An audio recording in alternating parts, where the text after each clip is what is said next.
Assalamualaikum warahmatullahi wabarakatuh. Alhamdulillah, alhamdulillahirabbil alamin, wassalatu wassalamu ala asrofil anbiya'i wal mursalin wa ala alihi wassahbihi ajmain. Amma ba'du. Segala puji bagi Allah yang telah memberikan kita nikmat iman, nikmat Islam, serta nikmat kesehatan bagi kita semua. Amin, amin, ya Rabbal Alamin. Salawat serta salam senantiasa tercurahkan kepada junjungan kita Nabi Agung Muhammad Sallallahu Alaihi Wasallam, kepada keluarga, sahabat, serta kita semua selaku umatnya hingga akhir zaman.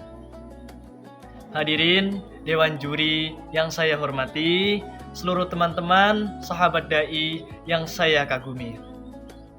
Di era digital seperti sekarang ini, bermedia sosial sudah menjadi bagian penting dari kehidupan kita sehari-hari. Bagaimana tidak?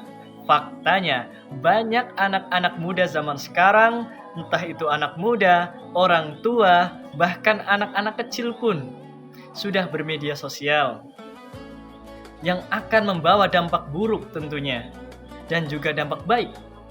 Dampak buruknya adalah, ambil contoh, bangun tidur langsung membuka ponsel, sebelum tidur pun masih melihat layar. Memang, bermedia sosial memudahkan kita dalam berkomunikasi, mencari informasi, bahkan sebagai tempat untuk mengekspresikan diri. Tentunya juga, selain manfaat tadi, bermedia sosial adalah kita bisa menambah wawasan, memperluas pertemanan, hingga sebagai sarana dakwah dalam menebar kebaikan. Sahabat-sahabat semuanya, bermedia sosial tak hanya memiliki dampak positif, dampak negatifnya pun ada ya saudara-saudara, yang perlu kita pertimbangkan. Tak jarang kita melihat banyak konten-konten, informasi-informasi yang beredar di media sosial. Zaman sekarang kita menyebutnya sebagai kabar yang hoax. Selain itu, banyak ujaran kebencian, penipuan, cyberbullying, bahkan konten-konten yang tidak pantas untuk kita konsumsi. Naudzubillahi min dzalik. Oleh karena itu sahabat semuanya, kita harus berhati-hati dalam menyebarkan informasi dan mempercayai suatu informasi sebelum kita melihat kebenarannya. Jangan sampai kita menyesal atas perbuatan itu. Allah Subhanahu wa taala telah menjelaskan dalam Al-Qur'an, tepatnya Quran surat Al-Hujurat ayat 6. Bismillahirrahmanirrahim. Ya ayyuhalladzina amanu in ja'akum fasikum binaba'in fatabayyanu an tusibu qauman bijahalatin fatusbihu ala ma fa'altum nadimin. Yang artinya, wahai orang-orang yang beriman, jika datang seorang fasik kepadamu membawa suatu berita, maka telitilah kebenarannya, agar kamu tidak mencelakakan suatu kaum karena ketidaktahuanmu, yang akhirnya akan membuatmu menyesal karena perbuatan itu.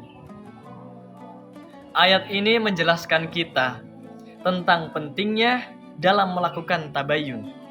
Dalam konteks bermedia sosial, tabayyun artinya kita jangan mempercayai berita secara cuma-cuma. Jangan kita percayai karena judulnya menarik, karena gambarnya bagus. Jangan hanya karena itu, teman-teman semuanya. Jangan sampai jari-jari kita menjadi ladang dosa dan fitnah di media maya. Saudara-saudara semuanya, kita sebagai generasi muda, penerus bangsa, jangan mudah terperdaya dengan konten-konten yang seperti itu. Kita harus bijak dan cerdas dalam memilih konten dan mempercayai suatu informasi. Cukup sekian Dari saya, semoga bermanfaat. Sebelum saya tutup, izinkan saya menyampaikan satu pantun. Bermain media sosial setiap hari, scrolling TikTok tiada henti. Mari gunakan secara hati-hati agar hidup kita penuh arti. Sekian dari saya, kurang lebihnya mohon maaf. Wassalamualaikum warahmatullahi wabarakatuh.